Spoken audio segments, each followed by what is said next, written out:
Welcome, everyone, to the January 14th edition of the Signals from Mars live stream.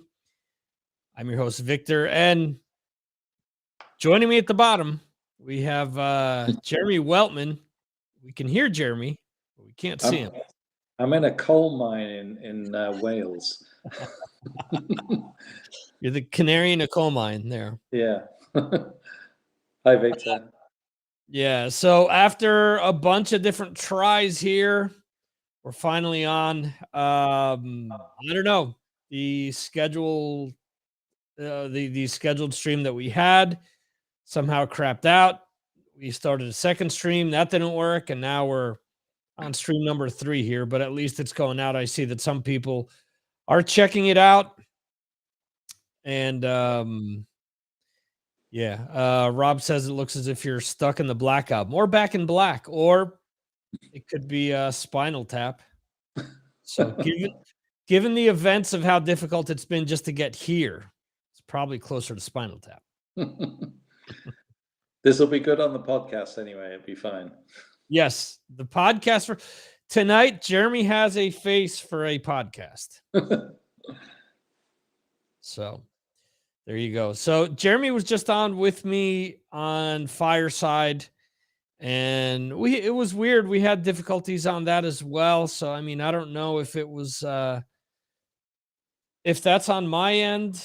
You would think that with a new computer that wouldn't happen, but who knows?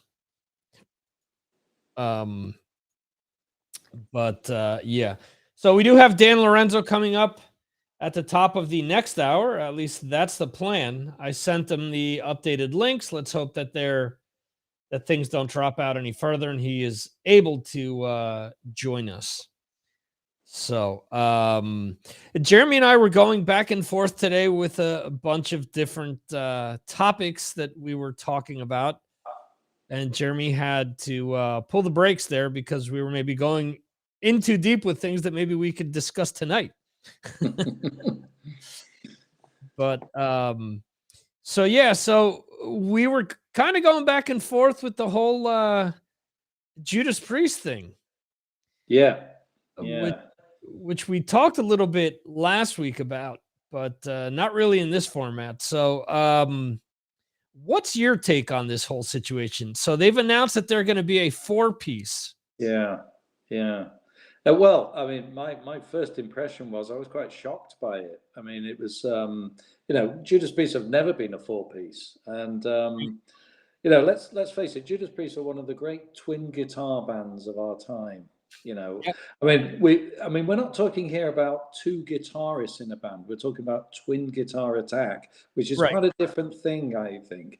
I mean, if you can mention some of the twin guitar bands of the past, Wishbone Ash were probably one of the first ones, and then you've got Thin Lizzy, of course, and Judas Priest are in that group. It's not an AC/DC band where one plays the rhythm and the other plays the lead. It's very much, they're in sync with each other.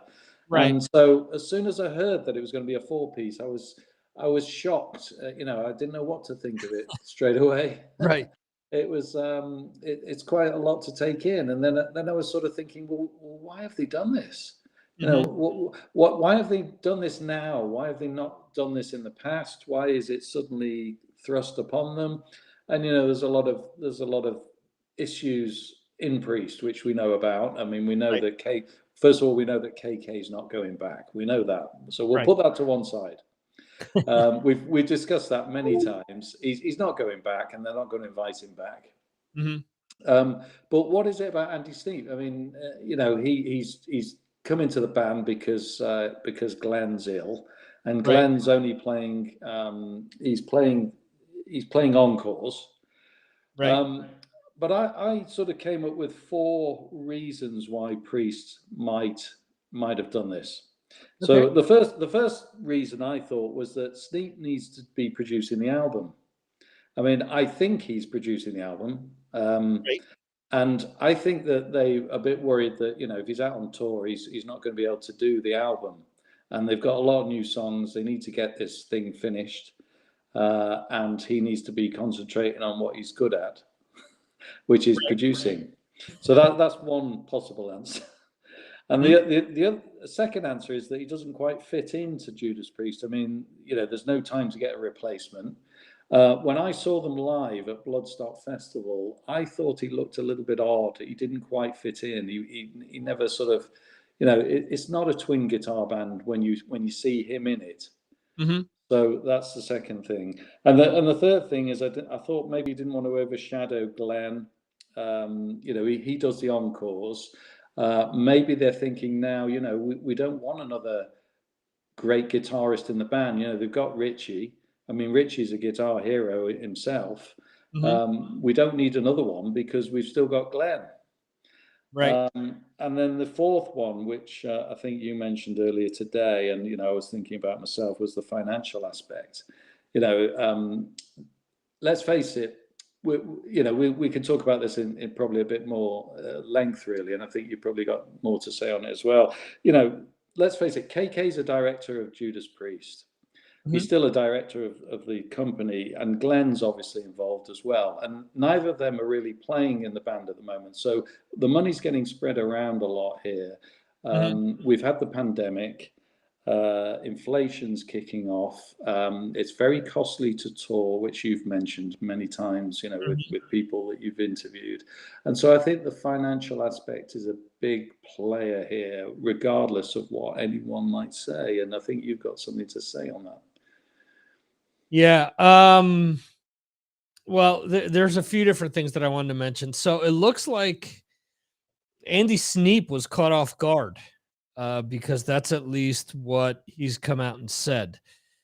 So the quote is, Rob called me last Monday and said they wanted to move on as a 4-piece, which I find incredibly disappointing after this amount of time, but I respect his decision, and they obviously have a vision how they want this to play out.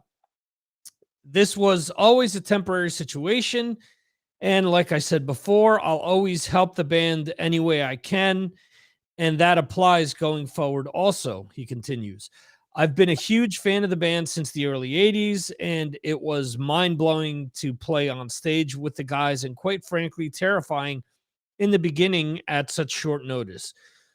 We are moving forward with the new album next month and look forward to making a killer follow-up to Firepower.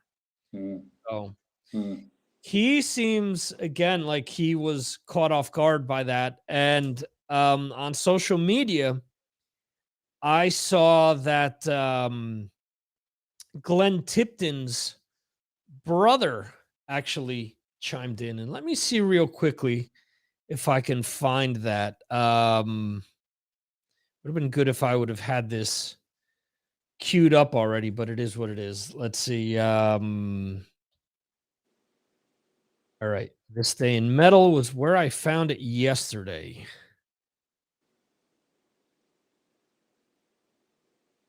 And okay.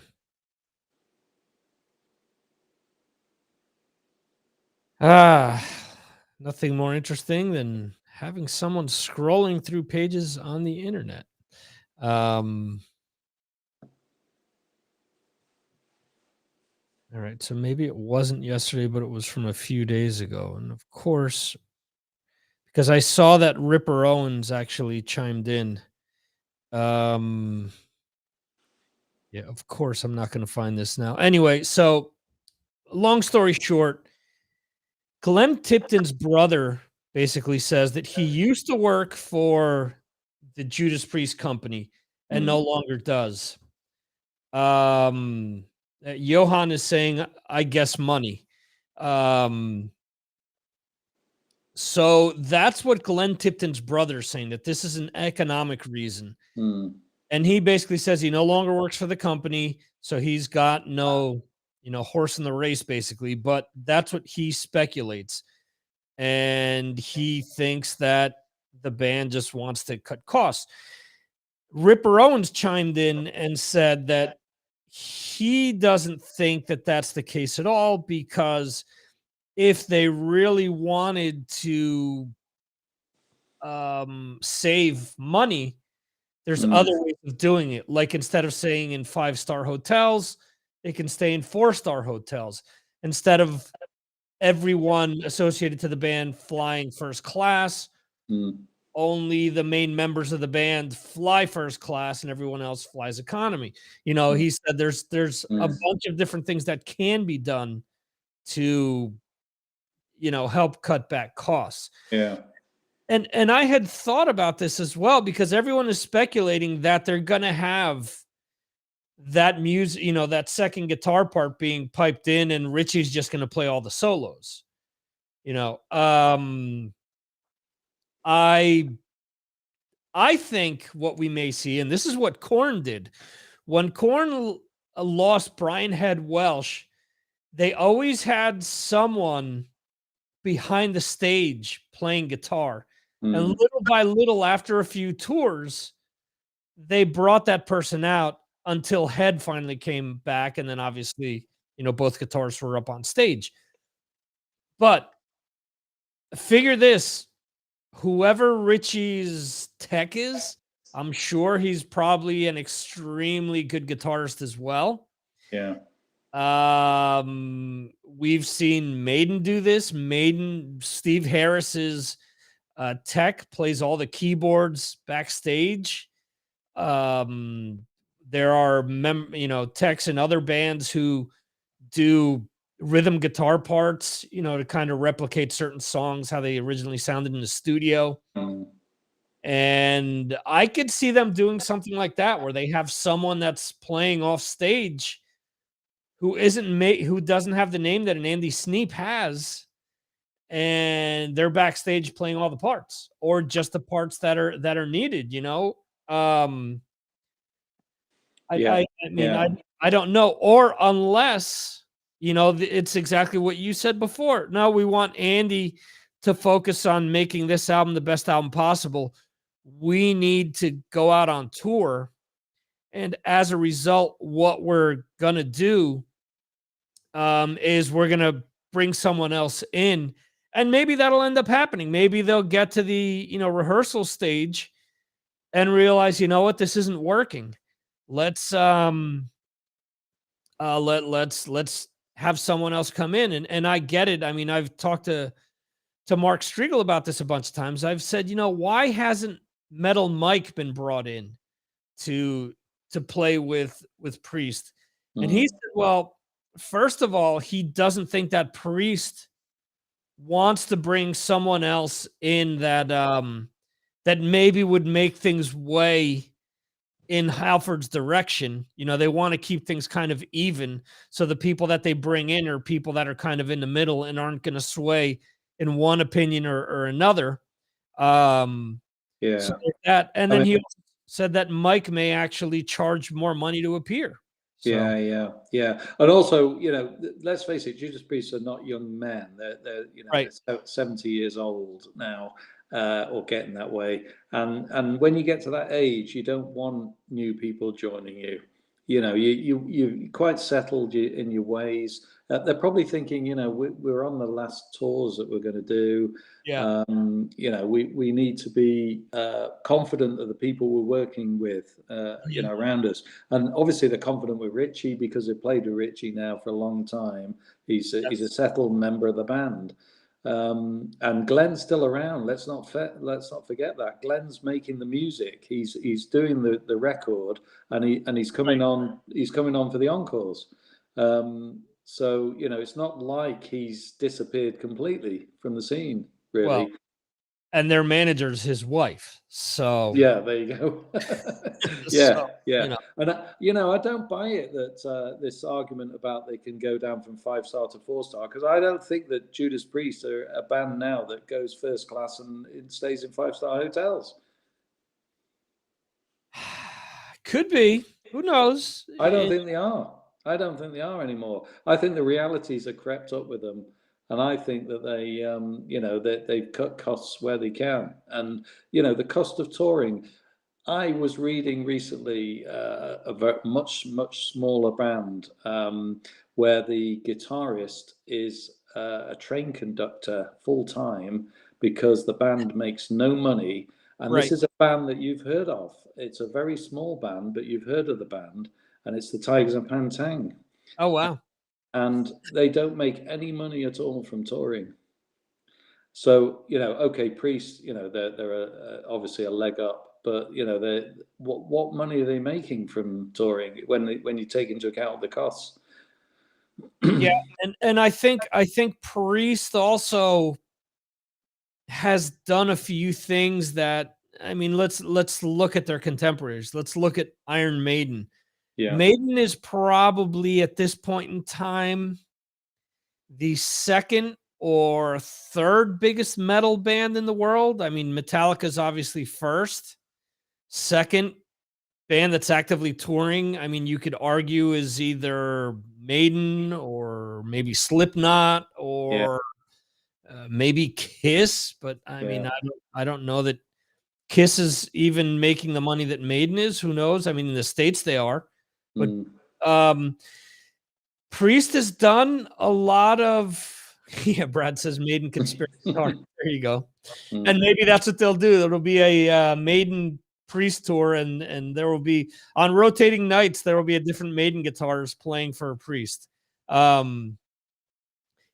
maybe that's we have to look at that. What did Judas Priest not do that Maiden did do? Because around the same time, you had the lead singer switches. I would argue the fact that Priest singer fit better than Maiden singer fit in the band. I know a lot of people don't like the album Demolition, but I absolutely love the album. But when they came back, I mean, I think the difference between the two is Priest became like a nostalgia act right away, where Maiden didn't. I think that if you saw Priest live, first of all, we've talked about this a bunch of times. Now instead of being one Ian Hill, there were 4 Ian Hills on stage because Halford was stuck in front of a teleprompter reading lyrics. And it's funny because a lot of people say, no, that's because of his back. Yeah. Check out the footage of the Fight reunion shows that he did in between some of these Priest tours. And he was moving around like it was late 80s, early 90s. Ozzy got in his head and at one point said, how are you going to remember all these lyrics? You're going to, one day you're going to forget on stage. It freaked Rob the fuck out. Eddie Trunk said this years ago. And what happened was ever since he rejoined Priest, they've had teleprompters everywhere so he doesn't forget lyrics. Yeah. And it's not the same. Guns N' Roses does the same thing, but Axl Rose isn't stuck in front of the monitor. He moves around, and if he needs the monitors, he knows that he has them there. Rob is fixated on them. Yeah. So you have that.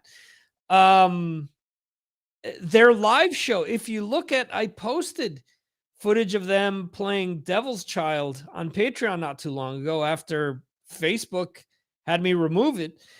And Rob was all over the stage. Yeah, he wasn't, David Lee Roth jumping and whatever, but he was moving back and forth and commanding the crowd and whatnot. And it's a completely different thing.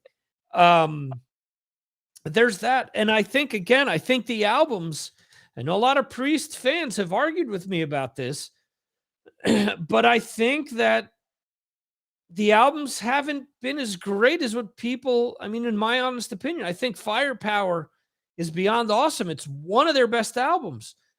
But in my opinion, between Demolition and Firepower, the albums have all been subpar. If you look at the first one, Angel of Retribution. But I like that album. I know you do. I know you're not so keen, but I actually like that one. But I know what you're saying. I know what you're saying. Yeah. It's not what it was. It's not a bad album. Yeah. But it's Paint by Numbers Judas Priest. You look at every song off of that album, except for Judas's Rising and Loch Ness, which we now know that obviously KK wrote it based on the KK's Priest album. Judas's Rising is a classic, is an all-time classic by them. Absolutely. But every other song on there is like, oh, we need a song that sounds like something off a Painkiller. We need something that sounds like it came off of British Steel. We need so it seemed like it's a lot of regurgitated stuff. And it isn't as if they were the band that innovated the most, but their songs were good, had great choruses that you sung along to them. With my kids in the car this week, we've listened to Screaming for Vengeance and Defenders of the Faith. We've been listening to it like the last 2 days.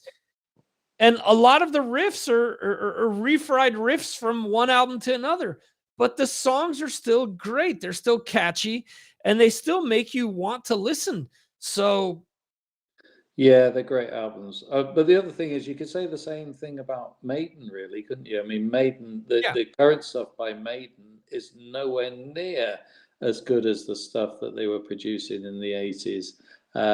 You know, I mean, it's like a different band. But you know, I mean, it's great to hear it. It's great to hear new stuff by them, and there's some great songs, but it's not the same.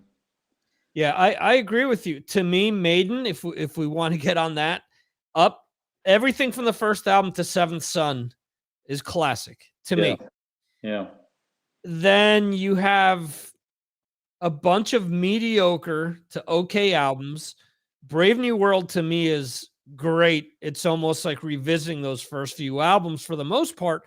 But then the last two albums the last two songs kind of give you a peek into what's to come with these long, like 10-minute songs with Nomad and there's a thin line between love and hate. I mean, there's other songs on there like Out of the Silent Planet is like 8 minutes long, but that song is entertaining. There's a lot of cool transitions, and it reminds me of like a Power Slave, like the title track to Power Slave, where it's long, but you don't realize how long it is because the song is so great. But then once you get to Dance of Death and everything after, there's one or two excellent songs on there. But then there are even some albums, like I know a lot of people love the album with the tank on it. Matter of Life and Death. Matter of Life and Death.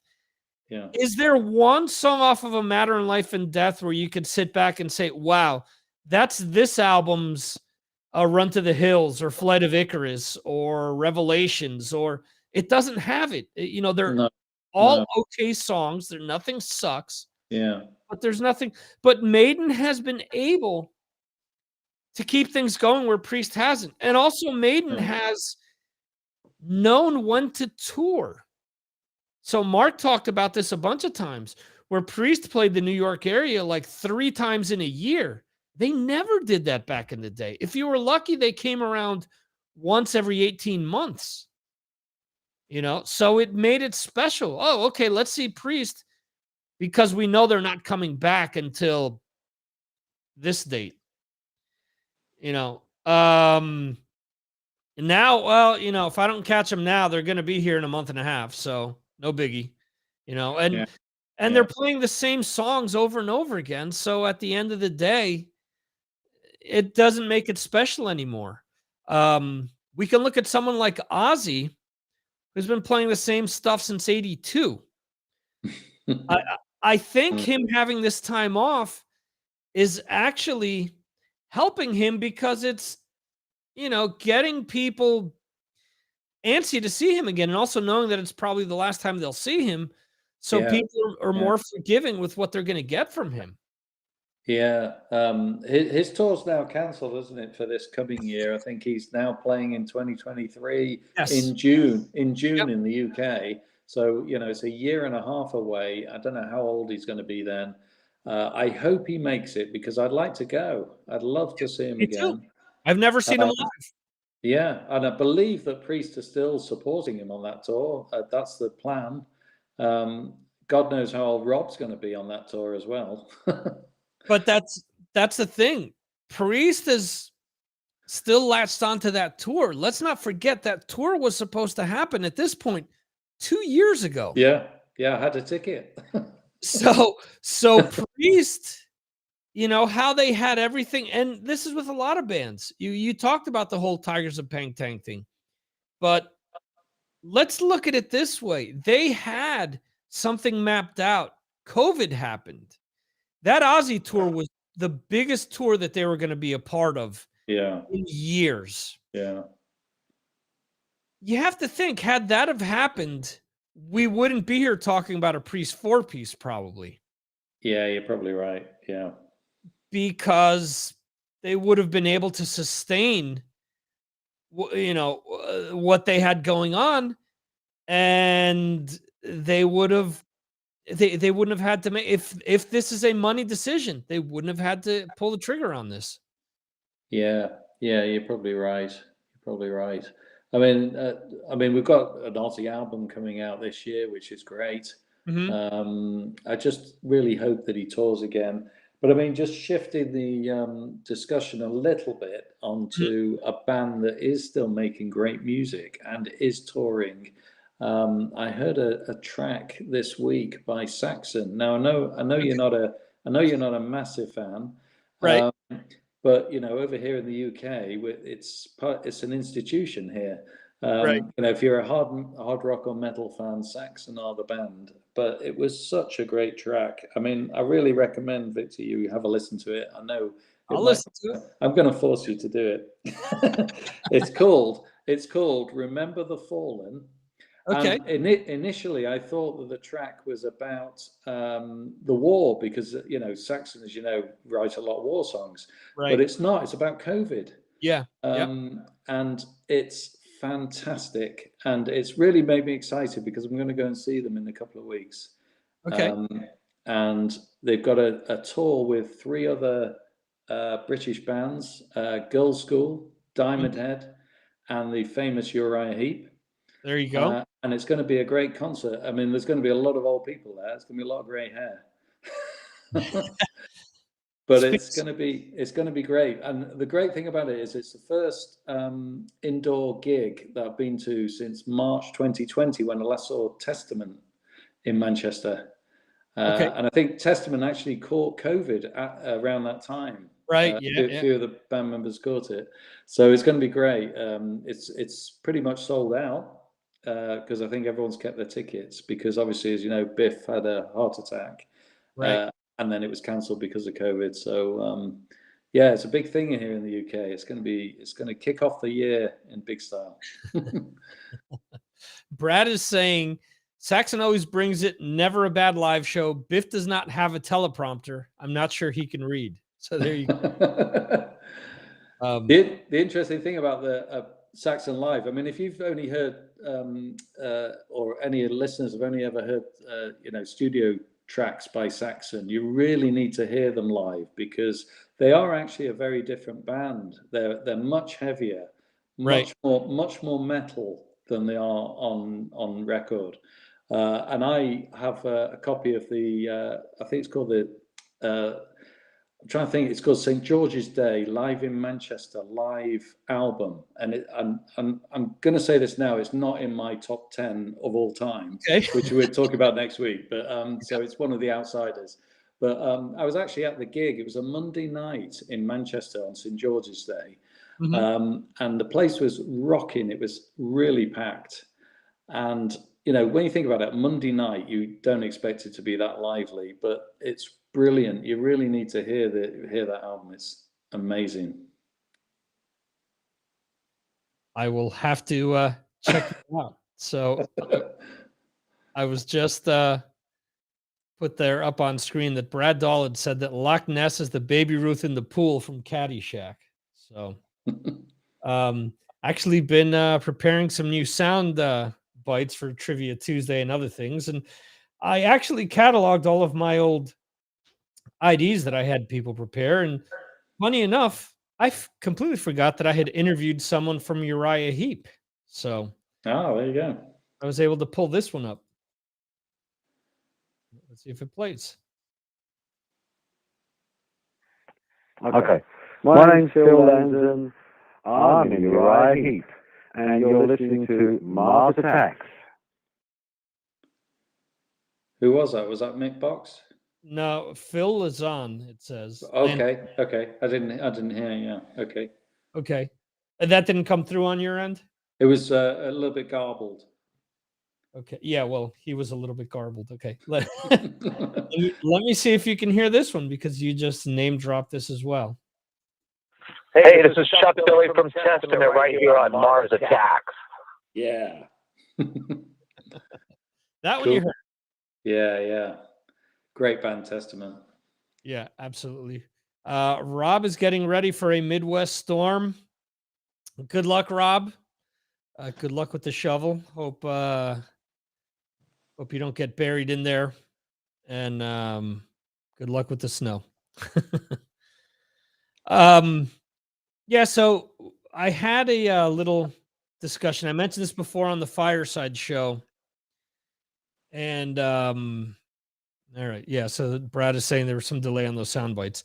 I found it interesting that there were people that commented on a meme about new bands getting their fair share, and there were a few artists that had chimed in on it who I've seen them say in interviews where, oh no, I don't follow so and so anymore. Yeah, I don't follow AC/DC anymore. Or, I don't follow Kiss anymore. It's like, well, if you're out and out saying that you don't follow new music anymore, then maybe you shouldn't ask people to buy your new music. To me, it just seems kind of hypocritical. Mm. So, so my brother's trying to convince the missus to go see, is that Saxon? Saxon, yeah. Yeah. Yeah, you need to go. You need to go. They're great live. Great band live. I'm sure. Well, we talked about the. Can I also mention there's quite a few really good gigs coming up in the UK, and presumably they're touring elsewhere as well. So probably the rest of Europe and maybe even the US. There's quite a few coming up in the first half of the year. I mean, one of them that really sticks out to me, which might actually interest you, Victor, in May in Manchester, Alice Cooper's touring here with The Cult. Oh, wow. Support act. So I think that's a great gig, isn't it? Absolutely. Yeah. And then a month later, we've got Royal Blood arriving. So that's going to be good. And also Aerosmith. I know you're not so keen, but Rival Sons are supporting Aerosmith, and that's going to be a good gig. And then if we move back to May, again, Whitesnake, Foreigner, and Europe are touring together. Sounds like a good thing to me. And also in April, Wasp are touring, and I saw them a couple of years, well, probably about 3 or 4 years ago in Manchester, and they were really good. Yeah, well, the Wasp is going to be touring in the States with Armored Saint, actually. Oh, that's excellent, brilliant. Yeah, I mean, they haven't announced the support act in the UK yet, so we're waiting to hear who's playing. I'm trying to find. I can't find the link for the Rockfest Barcelona, which. Oh, okay, yeah. I wanted to see if Saxon was playing that. What the heck? They do play a lot of festivals, so it's quite possible. So here it is. So people see. Let me share the screen here. All right, so you guys see what I'm referring to. So the Barcelona Rockfest is 3 days, Thursday, June 30th, which is Manowar, Nightwish, Dropkick Murphys, excuse me, Jesus. Except Goddard, Ginger, Insomnium, Bullet, Marath, Storm Zone, Black Owl, and Celtica. And let's see, July the 1st, which is a Friday, Alice Cooper, Merciful Fate, Blind Guardian, UFO, Ailstorm, Symphony X, Diamond Head, Orange Goblin, Nashville Pussy, Contrust, Bloodbath, Evil Invaders, Anthem, and Reef. And then the show that we may tentatively go to, if it's still on, is Kiss, Judas Priest, Megadeth, Saxon, Phil Campbell and the Bastard Sons, Doro, Angelus Epatrida, DAD, My Dying Bride, Blues Pills, The New Roses, Cyclonautus, Disconnected, Rock Goddess, excuse me, and Mind Driller. It's an amazing lineup. I mean, you've got to go on that day because, I mean, Kiss, Judas Priest, Megadeth, and Saxon, and I can't quite read the rest. I mean, you did read them out. I can't see it on my screen, but I mean, Oh, I think it said Angelus Apatrida are on as well. Yeah, I mean, it's fantastic, absolutely fantastic. Let's see if I mean, it's like a dream. And then, you know, you've got other bands on the other days. It's, I think I can see Accept there. Yeah, I think you mentioned Man of War. I've never seen Man of War. So, yeah, it's really good festival. Your chance at seeing a bunch of 60-year-old men in leather thongs on stage. Yeah, they could be on for about 10 hours. They're renowned for it, aren't they, Man of War? They'll play forever. I lost track of that band sometime in the 90s. Yeah. A band that, you know, there's very few of them, but they're one of those bands that I lost track of because they just started putting out things that no longer interested me. See, I don't get how a lot of people associate power metal to Judas Priest and Iron Maiden when Manowar probably has a lot more to do with power metal than that. Yeah, absolutely. Yeah. Brad's made a good point there as well. He's saying about UFO. I thought actually UFO were coming to an end very shortly, and they're obviously they seem to be booking extra shows and keeping it going a little bit. Maybe Phil Mogg doesn't want to actually retire after all. I guess he's realizing that he's got to pay the bill somehow. Yeah. And what's he going to do? He's not going to sit there doing the garden, is he? He wants to do music. That's the argument I have with people all of the time, and say, you know, I remember arguing with somebody when they were saying, "Oh, the Stone Temple Pilots should have ended after so and so, after Scott Weiland died. You know, they should give up. They should give up on it." And I was like, "Well, what are they supposed to do? Go paint houses?" Yeah. You know, they already tried doing 2 bands under a different name and it didn't make as much money. And let's be honest, they're the guys that were out there working the name and working the music and getting the notoriety, not some numbskull on the internet. So, yeah, absolutely. And as Brad's just correctly said, you know, Phil is singing really well. I mean, he's got a great voice. He still puts all into it, and you know, why not? I mean, Magnum. I think Brad mentioned on Fireside earlier on. You know, Magnum have come out. They're releasing stuff. You know, they're in their early 70s now, and you know, you're not expecting them to sound exactly like they did in the 1980s. right? But, you know, what are they going to do? You know, these are musicians. They need to make music. Yeah. So Art is asking, who was the band we saw and the singer was up there in age and needed help to climb a tower? No, Volbeat? No. It was Peter Murphy of Bauhaus. Bauhaus was opening up for 9 Inch Nails, and for some reason, Peter Murphy decided that he was going to climb on top of a stack, a Marshall stack. And of course, if you don't step on there correctly, it's 2 cabinets and the head. And of course, they started to wobble as he's climbing up. And so a roadie came running out and helped him down before he broke his neck, basically. So it was rather interesting.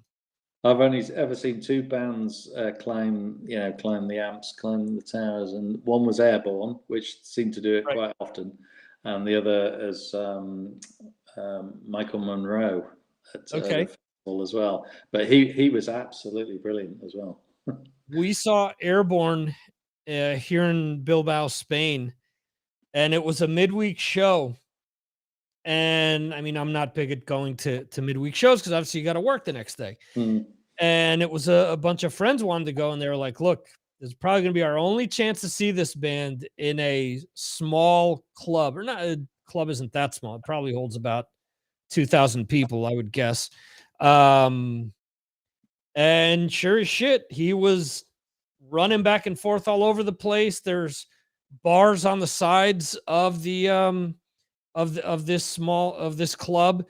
He was up there with his Explorer on the bar, going back and forth, drinking whiskey while he was playing, and he was climbing the the amps and up the lighting truss and the whole deal. I mean, it was I think Airborne are the loudest support band that I've ever seen.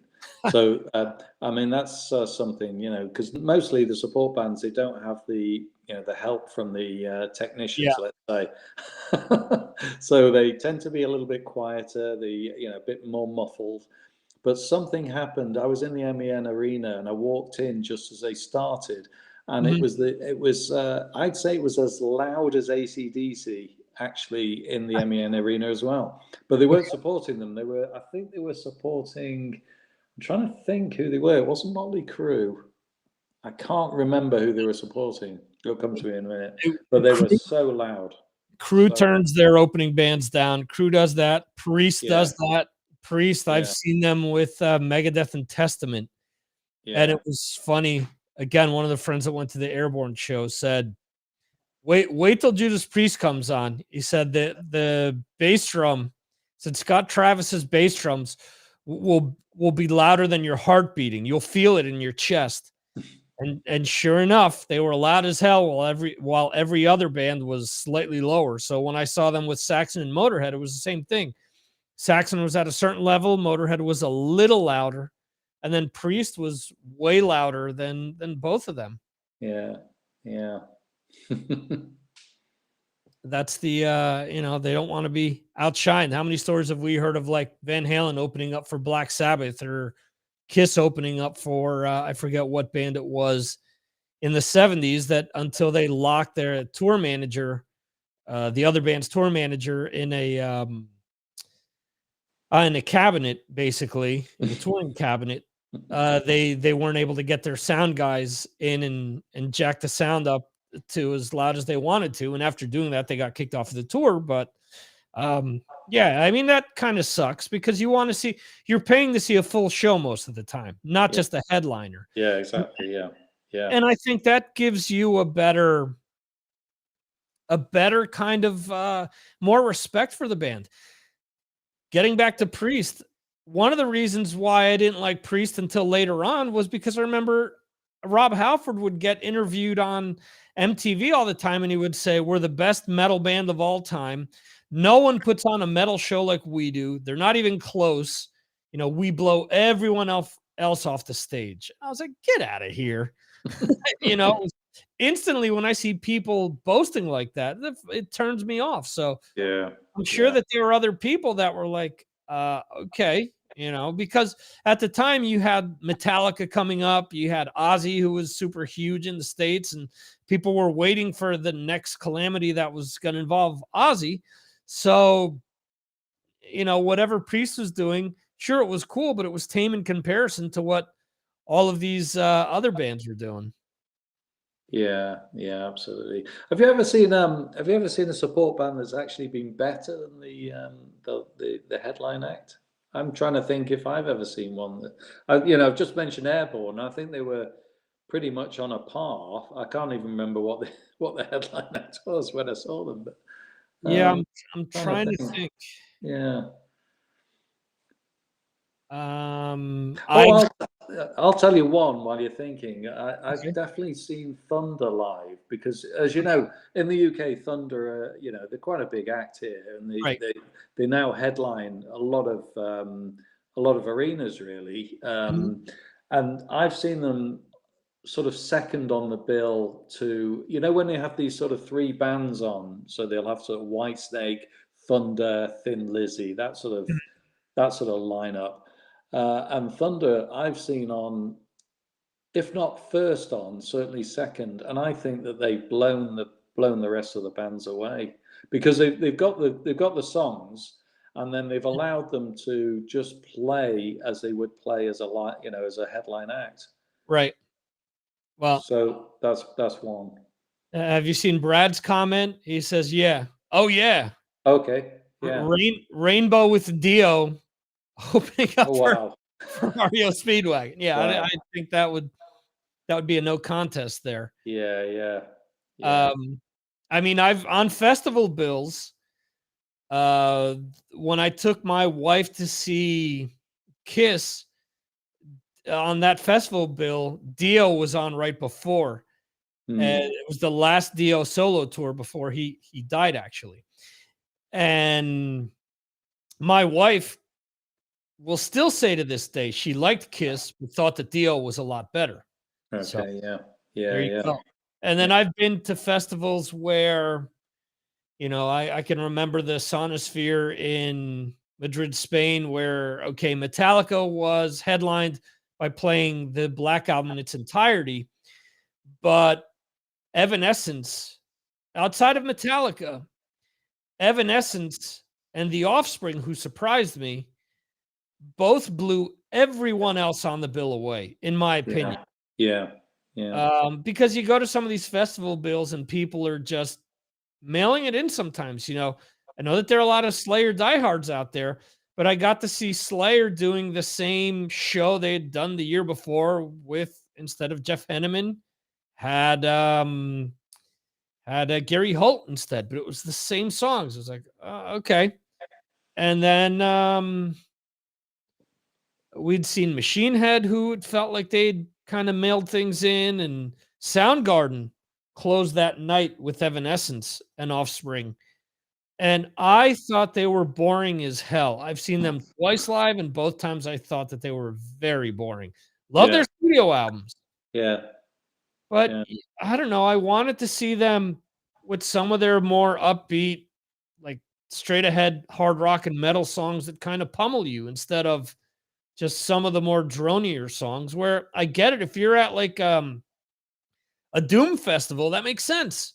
But if you're at, you know, if you're going shoulder to shoulder with other metal bands that are from all different types of, you know, metal, I would think that you would want to throw some other stuff in there. So Yeah, yeah. I think at festivals, it's quite easy to see a band lower down the order and think that they've been the best band on the day, because they, you know, they turn up, they really hit you, and at the right time as well. I mean, I've been at festivals where I've seen Michael Schenker lower down the bill, and obviously we know what Schenker can do. You know, he's brilliant. And so, you know, if you're watching Doctor at 6 o'clock in the evening, and then later on you're watching Priest, you sort of, your mind's thinking, you know, Schenker was actually the best on today. So that's happened. And I was at a gig in Hyde Park in London. It was Aerosmith, and they were supported by quite a few bands, and one of them was Jet. I don't know if you've heard Jet. They're really good live. You know, just on the day. Absolutely superb. And I, you know, went away thinking, well, that was probably the best band I've seen today. That's cool. So yeah, I guess Art is saying here that with Knotfest, it was kind of the same thing. He saw all the other opening bands were lower than Slipknot, and once Slipknot came on, it went all the way up. Johan is saying that Warlock before Dio in 87, they were really good. And Brad is chiming in saying that Queensryche opening up for Kiss on the Animalized tour, Reich was unbelievable. So well, that's another band that I've seen on a festival where they have been the best band, and they had Jeff Tate with them at the time, and they were brilliant. Yeah, for the only time I've ever seen them live, and they were superb. Yeah, see, the only time I got to see them was opening for Maiden, and Halford was on the bill. So it was my one and only time seeing Maiden, so that's what's ingrained in my memory from there. But they kicked ass. I mean, seeing Scotty Rockenfeld walk out nonchalantly on stage and just play the shit out of the drums for an hour and something was awesome. So yeah. So anyway, I do see that our next guest has joined us here. Jeremy, I thank you for helping within the first hour here. Thank you for winning Trivia Tuesday and being able to come on and co-host with me today. Yeah, no problem, Victor. Good luck with the interview, and I'll be listening in. Awesome. Thank you, sir. Thanks. Bye. All right. And from the UK, we transition over to New Jersey. To New Jersey. There we go. How are you, Victor? I'm doing good, Dan. How are you? Good, man. What is it, like 3 a.m. there? Time for you Spaniards to eat dinner?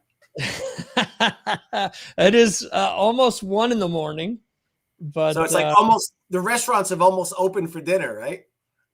Well, yeah. Well, that's funny because most of the people that know where I am, unfortunately, I have to hide that from a lot of PR people and label people because they get weird about that stuff. But Joey Vera from Armored Saint said that one of the weirdest things was coming over here and asking to eat dinner at like 5 o'clock.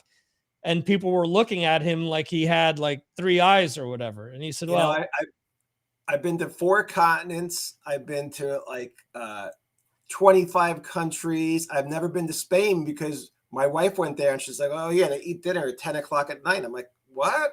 Like we got home from dinner already, man. I was finished with dinner tonight at 6:30, you know? I mean, right. That's a little late for me. You know, I'm getting older, man. I'm going to bed around when you guys are starting to have your dinner. Right. Well, I will say that depending on the region that you visit, like the touristy areas, which are usually like jam-packed with Brits and Germans, they're serving they're serving dinner at around 5 p.m. because they're used to people, doing that. But in my household, we're atypical. We usually eat around 8 p.m. where I know plenty of people that eat at 10 o'clock or later. That's late. And with all the COVID restrictions, you see stuff in the news, and especially here where I am in the north, there's in my province, there's 75 municipalities that have decided that bars and restaurants need to close early. We're going to force them to close at 3 a.m. I'm like, are you kidding me? Yeah. That's okay. Crazy. Yeah. So, and as I've heard a lot of people say before, most of these places are open till you can find places that are open till about 7 a.m. Nothing good happens after like 2 a.m. Between 2 and 7, there's a lot of like bad shit going down. There's a lot of bad decisions going on in people's heads. A lot of times I'm going out for breakfast and I'm like, why isn't Starbucks open? And it's like, because it's 5:40, it's like, I wake up too early, man. Yeah. I got to have dinner by 6, Jeremy, who was on before you, I always bring this story up because he's a big Saxon fan. I saw a festival at this point. I think it was 2010. Kiss had just finished playing and Saxon came on after them. It was 3:45 in the morning. And Biff Byford says, only in Spain can we hit the stage at 3:45 in the morning. I did that once in my life on Long Island. Hades played a show and we were headlining. And it took us about 5.5 hours to get there from New Jersey. Friday, Long Island, New York traffic. Right. We went on stage at, I believe, 2 a.m. and we were home by 4 a.m. But it was literally like a 5-hour drive out there on a Friday night, just traffic. Yeah. That's good old New York traffic. Many a times going to JFK and spending 3 to 6 hours in traffic. So I know where you're coming from. So we've talked about food and we've talked about traffic. That's it. Are we done with the interview? Is there anything else to talk about? Yeah. No, you don't have anything going on, do you? No Not band? really. Yeah. No. I was looking up because I can honestly say this. A lot of people say, hey, do you keep in touch with people that you interview? I'm like, I don't talk to people about their hobbies or stuff like that. We usually talk about music. And I always say Dan Lorenzo is the only person that frequently contacts me. He sends me, stuff that he's working on, and I gladly accept it, listen to it. And I'm always overjoyed when I receive stuff from you. And I always think that, I always try to post about the stuff that you're doing because of that, because I mean, people that are good to me, I want to be good to them. So thank you. Yeah. I looked it up. It's been 11 years since I've spoken to you, done a podcast or anything even remotely close to that. So wow. A lot of shit has gone down since then. Take your time, huh? Yeah, no, a lot. Should we start the music part of this interview?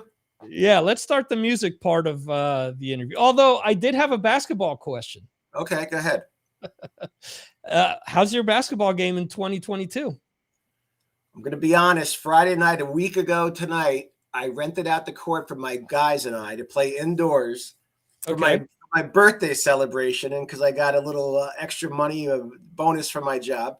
So I rented out an indoor court, and there was 8 of us, and I effing lit it up for the first couple games. I have to be honest. I'm not a good basketball player. My friends are way better than me, but every now and then I'll run on these little streaks where I'm like, just it looks like I'm Steph Curry for about 3 minutes. It'll last, Right. But the first game, before you know it, was 5-0, and I scored all 5 points. And I'm not good. I'm not good. It's just that it was, I don't know, lucky. But yeah. So to go to music, if we may. Yes.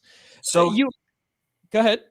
I was going to say, in 2007, I put out a record with some unknown singer named Bobby Blitz from Overkill. Yes. And the world didn't care. So it was a great record called The Cursed Room Full of Sinners. I believe the European label was actually a Spanish label, if I'm not mistaken. Based in Spain by way of Germany, I believe. And, I'm like, you know what? Fuck it. Am I allowed to curse on this show? Yeah, you can curse. Thank God. I said, what's the sense, man? We put out a great record. Nobody cares. And I'm like, I'm just going to go play basketball. And I really just did that for 10 years until I met with Nathan Opposition from the band Ancient Wisdom. And then I did 4 Vessel of Light records in 3 years. The coronavirus shut things down, so I just kept writing and writing. I ended up doing Cassius King was always a project of mine I did covers with, but Jason McMaster and I hooked up, and we did a Cassius King record called Field Trip. Mm-hmm. And now I'm already finished. I have this list of songs right here that I've recorded guitar for my next 2 albums. I got maybe 11 or 12 Cassius King songs and about 13 Patriarchs In Black songs recorded. And now I'm just waiting for everybody else to catch up with me, So what's it like for you because your riffs are tremendous. When I posted that I was going to have the riff, the shit, it wasn't the Riffmeister. I said something else. Anyway, the Riffmaster Extraordinaire is what I said. Okay. Your riffs are huge. They're tremendous. They kick you on your ass, but you're just churning this stuff out left and right. Yeah. Did you have a lot of this stuff saved up during those 10 years where you just played basketball? Or is this just stuff that's coming out now?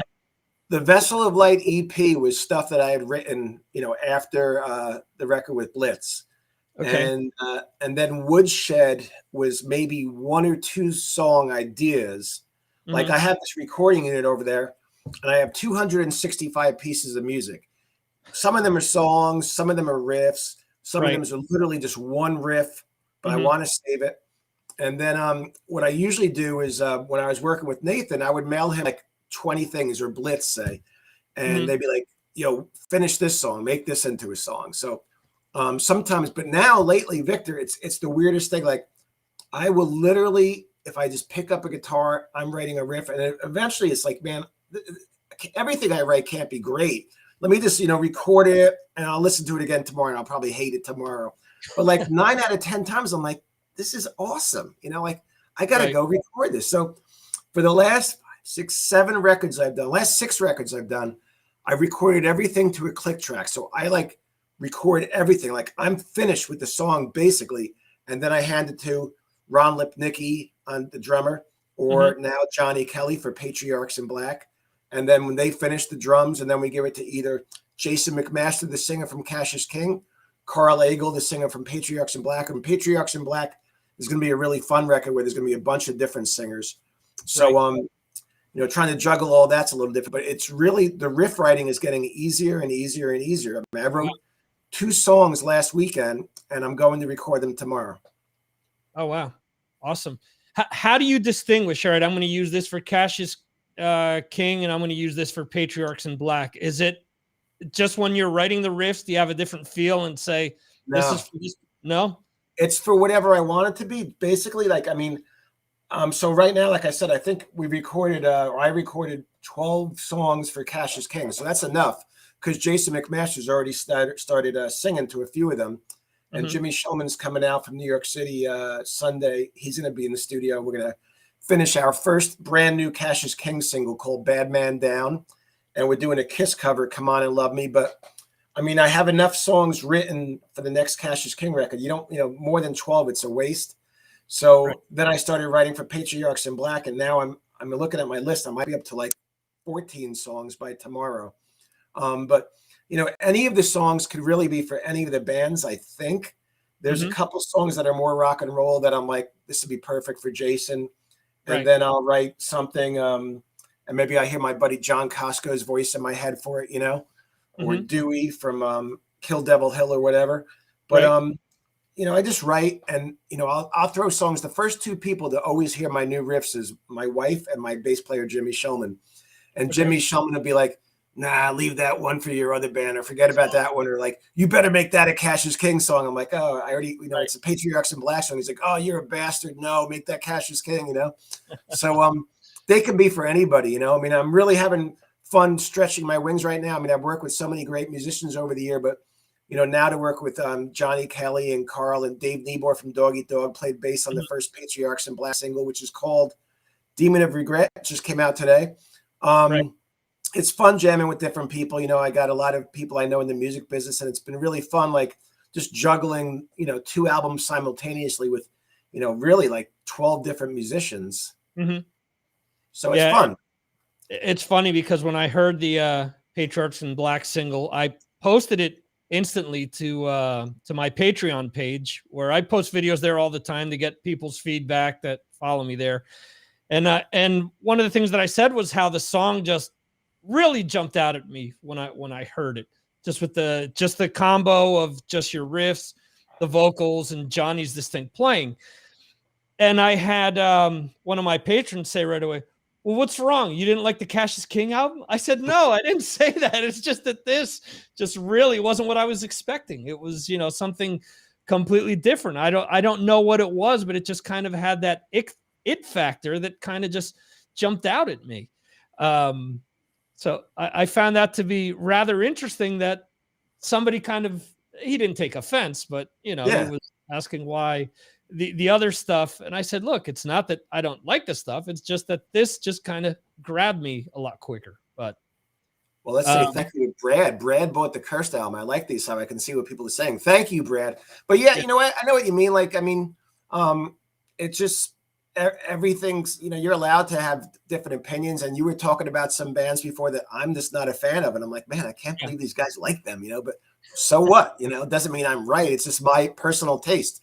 But I have friends who are like, don't get offended, but I like Cassius King better than Vessel of Light. I'm like, whatever, I like Italian food better than I like a nice Italian restaurant better than the Olive Garden. It doesn't really mean I'm right. It's just, that's what I like, Right.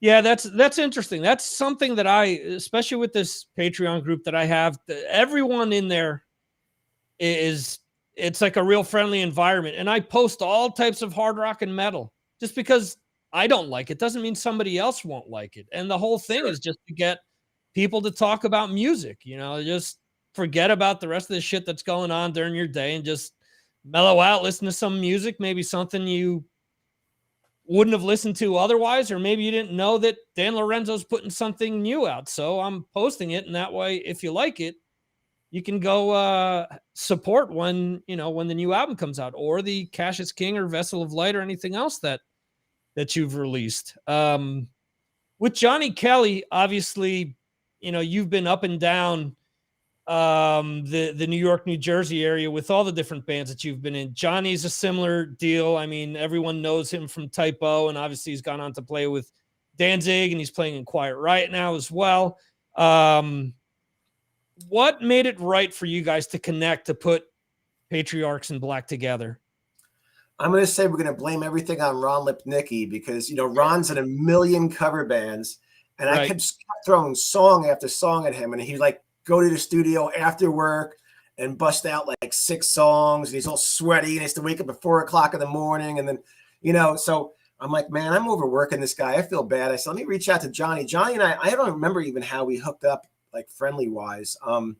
I just, I was always like, I knew his name. Obviously, he's been played. He's been doing stuff so much bigger than I've ever done. So I was like, kind of like flattered that he would even acknowledge my email.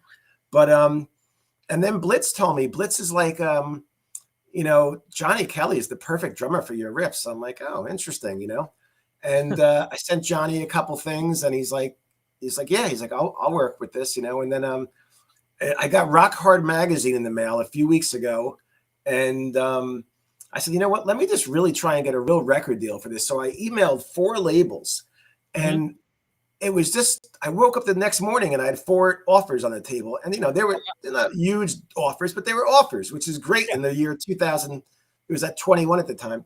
And then, I was talking with these 4, and they kind of everybody upped their game a little bit. And I said, hey, I'm leaning this way. They're like, oh, we'll do this for you. So we signed with MDD Records. I'm hoping to have the Patriarchs in Black Demon of Regret singles out right now digitally. And I'm hoping to hand in the record the end of April, which is probably the same time Cassius King will be finished, maybe the end of March. And probably going to have 2 albums out late summer, early fall. Cassius King, the second album by Cassius King, and the debut by Patriarchs in Black. So yeah, there's a lot going on. Yeah, and that's interesting because you're talking about Ron Lipnicki, you're talking about Jimmy as well, and this is the first time in how many albums that you're not recording with them, because you did Cassius King, obviously, you did the last 2 Vessel of Light releases with them as well.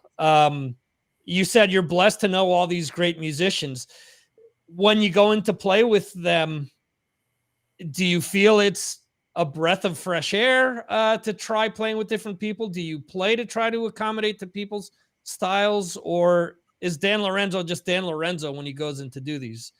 So, I mean, we're not even rehearsing because, Johnny lives in Texas now the last couple of years. So I haven't jammed in a room with any of these guys other than Jimmy and Ron and Nathan, because, Vessel of Light did like 10 shows before Corona shut everything down.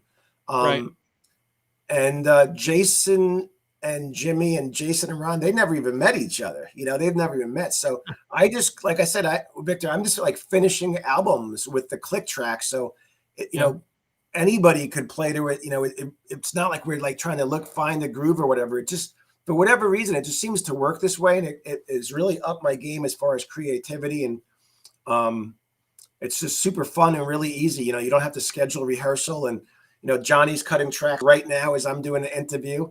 So it doesn't matter what everybody's schedule is. You don't have to all be there at the same time because of the modern world, Yeah, gotcha. And it's funny when I saw that Dave Nearbor was playing with you on this, because I thought, well, Dan and Dave have worked together before. Yeah. Not recorded together, to my knowledge. Dave was on a song of mine called F-Bombs for Everyone on my second solo album. It's my big hit song down at the basketball court.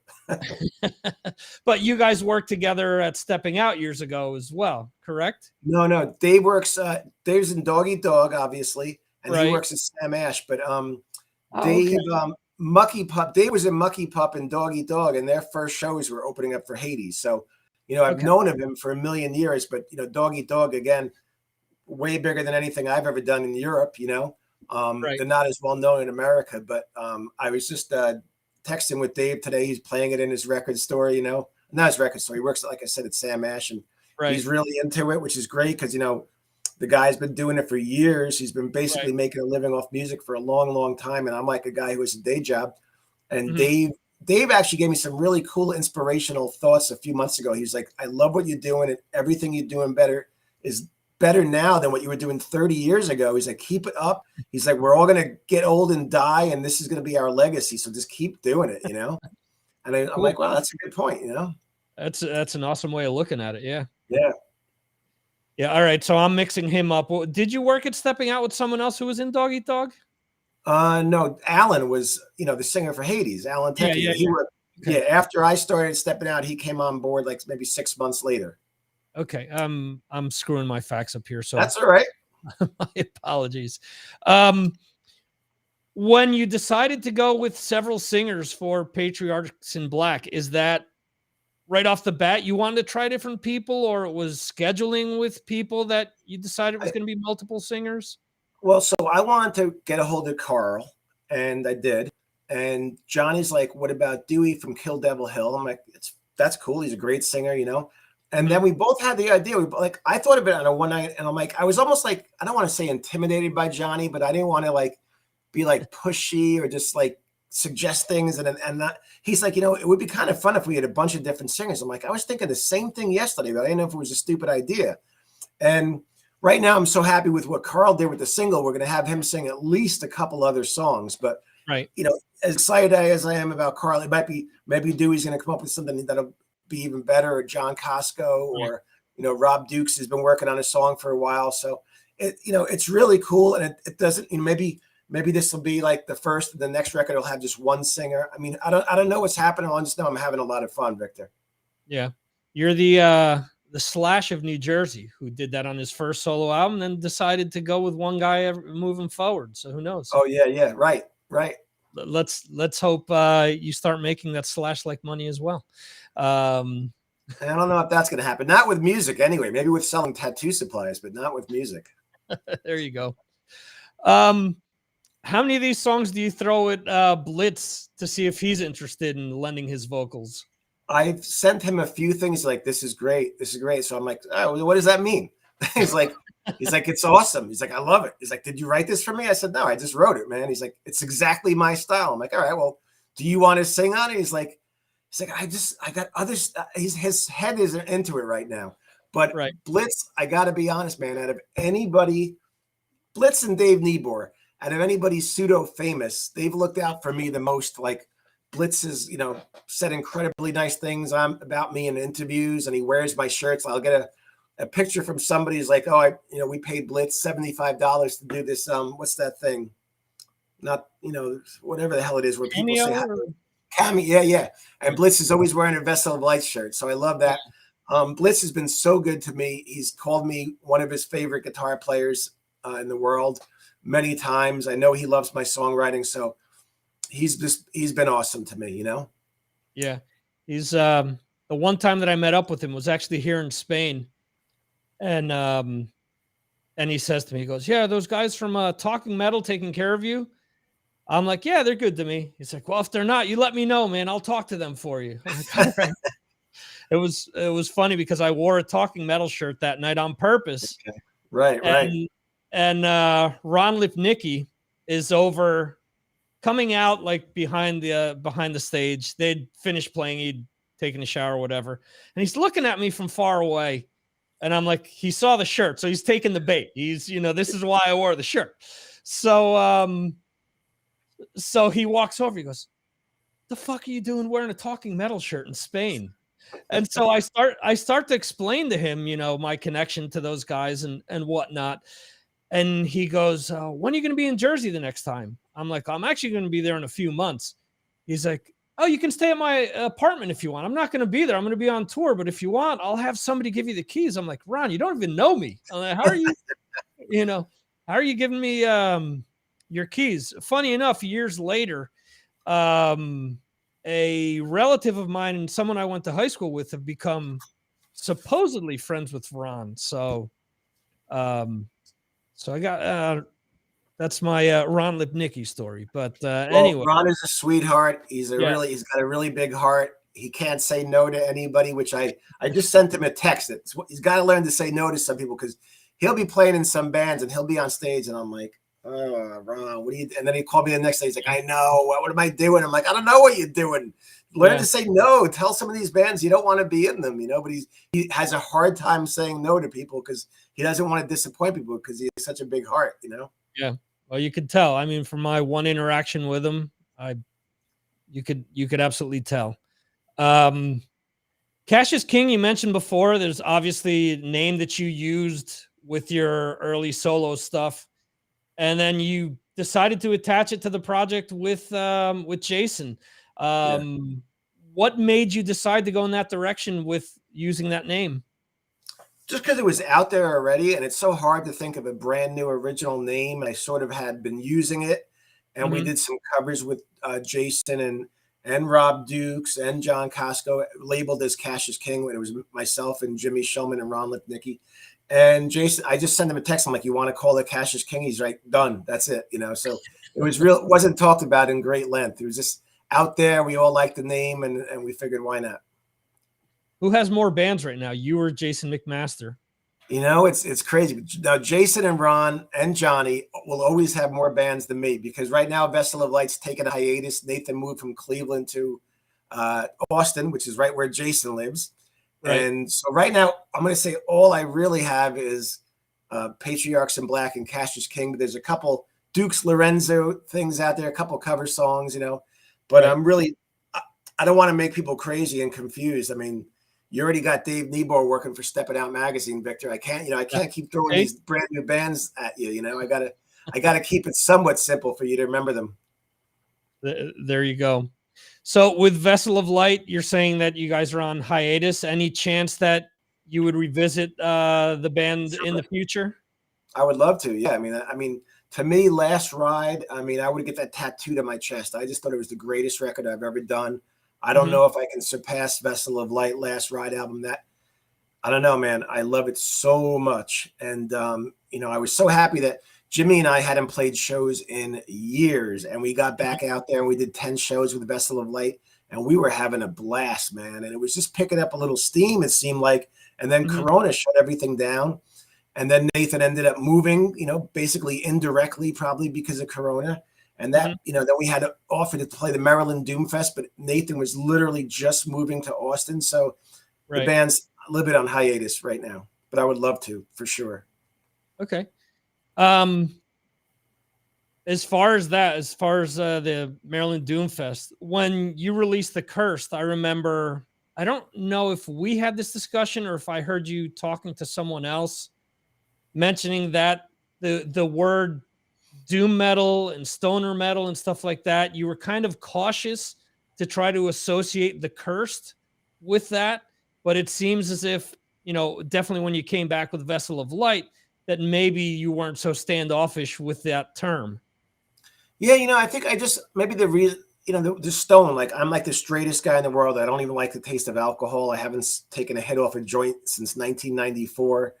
I've never had a hangover. So it's a little weird for me, but that is the kind of music that I think I write, you know. I mean, it's definitely like, there's other things I've seen, like, you know, tune low, play slow, but the Patriarchs in Black album is actually a little more up tempo than Vessel of Light. And it, you know, not by design, it just happens that way. But I don't know if I was standoffish, because I remember people calling Nonfiction a doom band in 1990. And I was like, what's that mean? Like, I wasn't even sure what that meant, you know, but I guess I would say I embraced the title now, you know? Gotcha. Okay.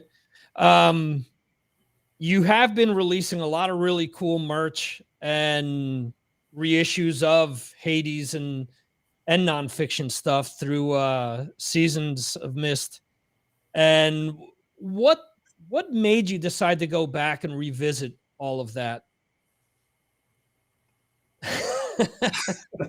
Nah. So Season of Mist, we have a merch deal with.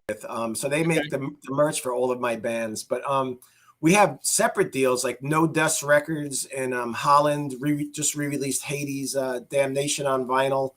I got a contract somewhere here from a label in Spain, actually, again, that is going to re-release all the Nonfiction albums. Oh wow! On vinyl. What's that? I said, oh wow!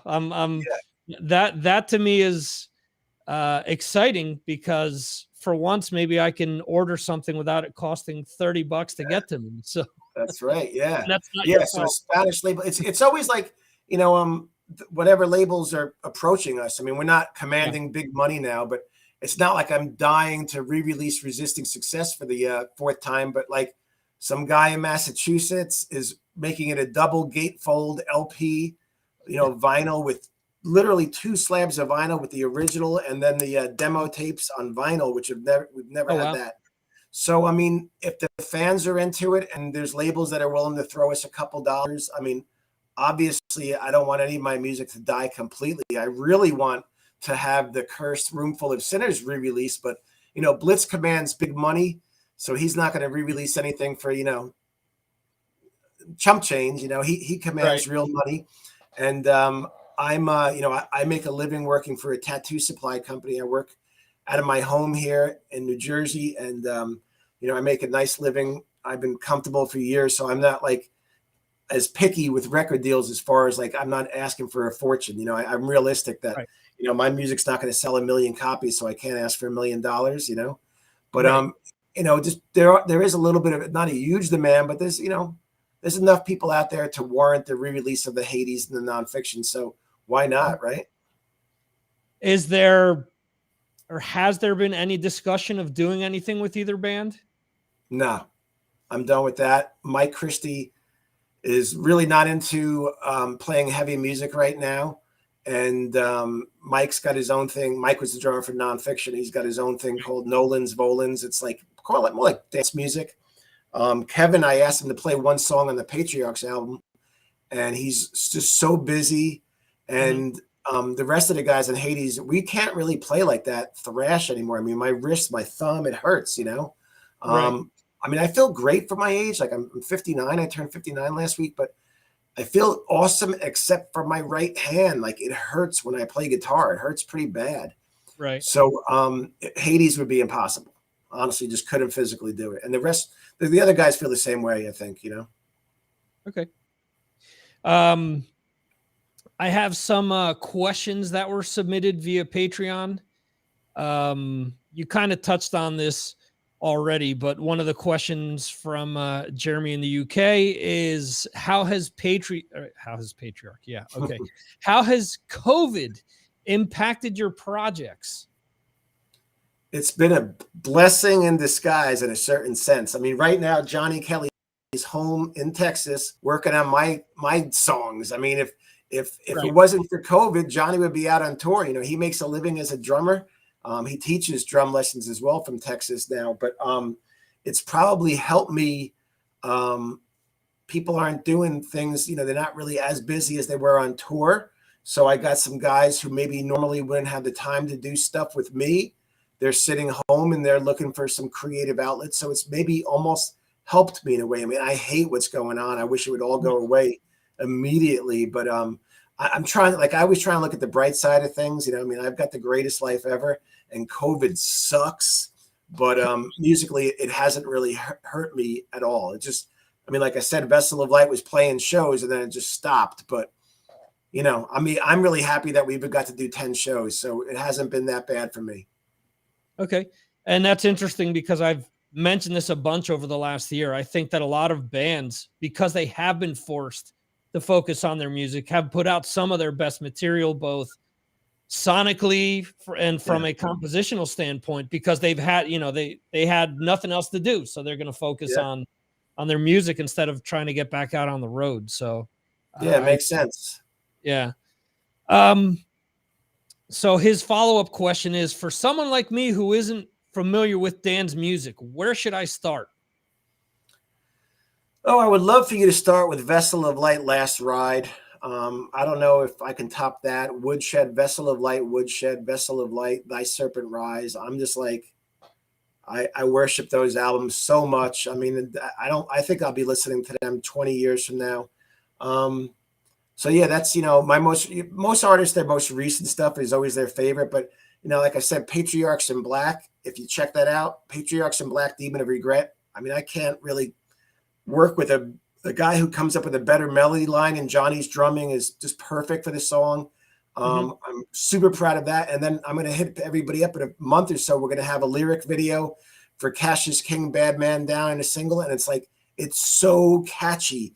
The weird thing is Jason McMaster, the way he's singing, it reminds me of the singer from the band Kix, which is, I don't write that kind of music, but it's something about it reminds me of that, which is really different for me. So, I would say if you want to start off Vessel of Light, Last Ride, I'm not going to be upset. Okay. Or maybe even Vessel of Light, Woodshed. See what you think. There you go. Okay. And Mike Jones, actually, Mike, I think that Dan has already answered your question. He says that he asked where you're living now.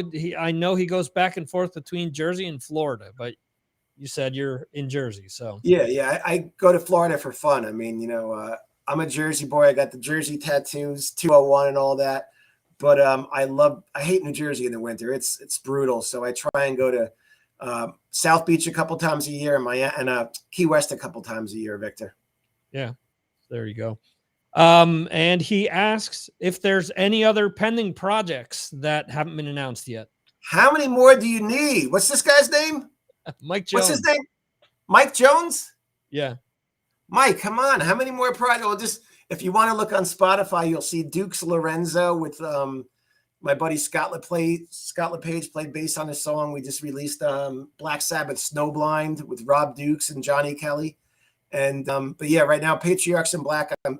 I got to finish the guitars for that record tomorrow, and like I said, the Cassius King. So I think that's enough for right now. I'm not sure if the world needs any more of me than those two albums coming out. And Art in the chat asks, when you're on a roll writing, do you consider putting them in the vault or have them on hand when creatively is harder to come by? Yeah, if I would say I never put anything in the vault intentionally. The only time things are put in the vault is if I work with a singer who couldn't think of a melody line. I mean, I'm always hearing melody lines in my head, and I like my melody lines, but usually the singer's like, no, I'll take care of my own melody line. But a lot of times I'll have this one riff that just doesn't go anywhere. And I was listening on my unit the other night. I've got a couple songs, I guess, before I hurt my hand that are like kind of thrashy. And I keep asking Scott LePage to do a solo record because I got a couple things that I know he would kill it. Scott was on the first Hades album with me. And yeah, so the only time I have put things in the vault is if it's just one great riff and I can't find anywhere to go with it. But that's where I have like 200 of them. That's what takes up most of my recording unit is not even in songs, like one riff that I love and I won't delete it. I won't erase it, but it just doesn't go anywhere yet, Yeah. How often do you go through them and pick something out to bring forward on one of these projects? I should do it more often, but I get bored after I'll go through like 40 or 50 and then I'm like, oh man, there's a great riff I can use for this song. Oh man, there's another, I'm going to write a whole song out of this. And then it's like, there's still 220 pieces of music left. So I should do it more often. Yeah. Yeah. Cause you always hear stories about like Iommi and Mustaine and all these people that just have boxes of cassettes or their phones are full of riffs. So yeah. All right. So getting back to let's see, Patriarchs. You said Patriarchs and Cassius King both drop. You said in the summer, right? I would hope so. Late summer, early fall. Yeah, the second Cassius King album and the first Patriarchs in Black album. Okay. When these do come out, where do you want people to go to ensure that you get the most amount of money in your pocket? I'm not doing this for the money. I mean, thank God I don't have children, no offense, but I've saved enough money. Money is not my issue right now. I just want people to get it anywherever they want to get it. I actually like when they support the label. I personally make more money when they buy it on Bandcamp or digitally, but I also like the labels because if they don't sell CDs and vinyl, then I won't get a deal to do another one. So, putting out vinyl is not cheap, but however they want to get it. I mean, Spotify, it's like, we don't make any money from it. Doesn't really help anybody, but I wish we had more followers on Spotify. So however you want to do it, I appreciate it.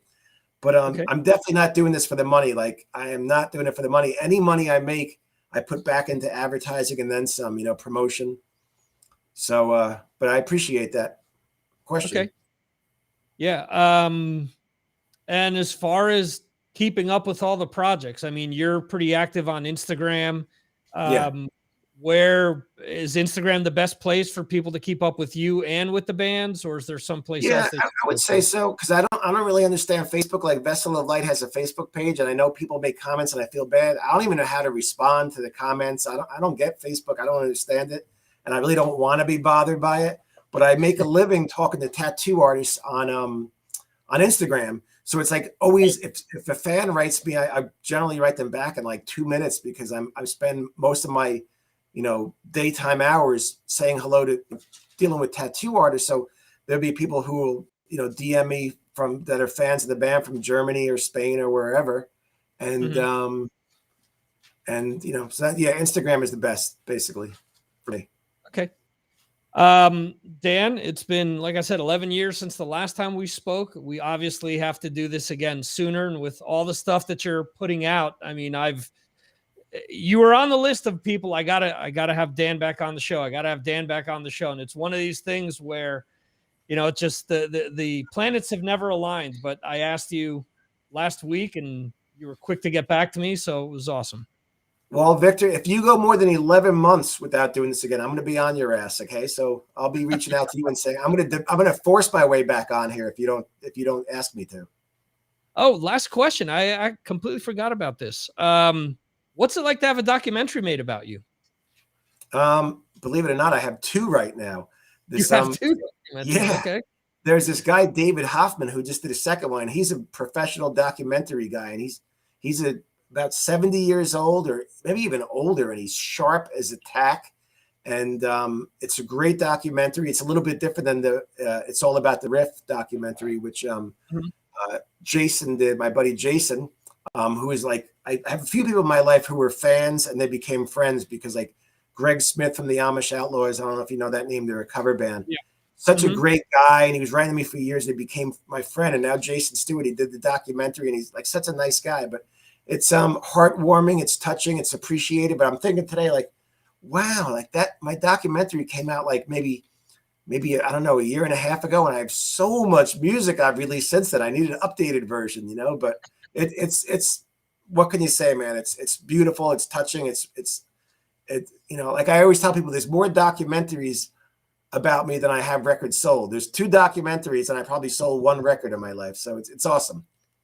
There you go. Well, I actually bought The Cursed on digital and on CD as well. So I know. Right, and so maybe there's 2 documentaries and two sales. Thank you. There you go. So yes. So getting back to what you said before, how about we make it so that when you release both of these albums later on this year, we'll have you back on and we can talk about both. That sounds great to me, Victor. Thank you so much for having me, brother. Awesome. Thank you, Dan. And have a great night. Yeah, you too. We will be in touch as usual. Thanks. Awesome. Excellent. So that is my interview with Mr. Dan Lorenzo. What an awesome conversation there.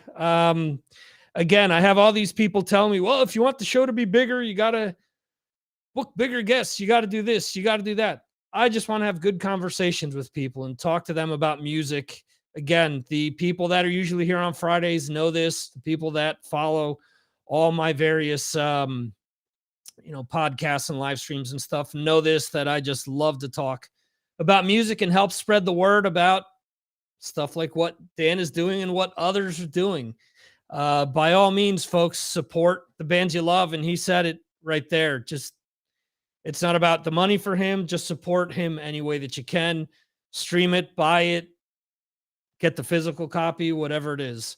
Guys, I want to thank you for joining me tonight for this extra long edition of the Signals from Mars live stream. This will be released in podcast format next week. So if you want to listen to it while you're out on a walk, while you're going to work, whatever it is, you can do so. Thanks once again to Brad, to Art, to Jeremy, who helped co-host earlier today. We had Rob Rowe in here as well. Thanks to anyone who is sharing this or liking it, anyone that subscribed. And if you made it this far, thank you. I know that there are a million other things you could be doing, but you choose to watch or listen to this episode. Remember, for those that want to try out these Patreon page from here to the end of January, if you want to join for $2 and decide that it's not for you, cancel the subscription, let me know. I will refund your money. I will PayPal you your $2 back.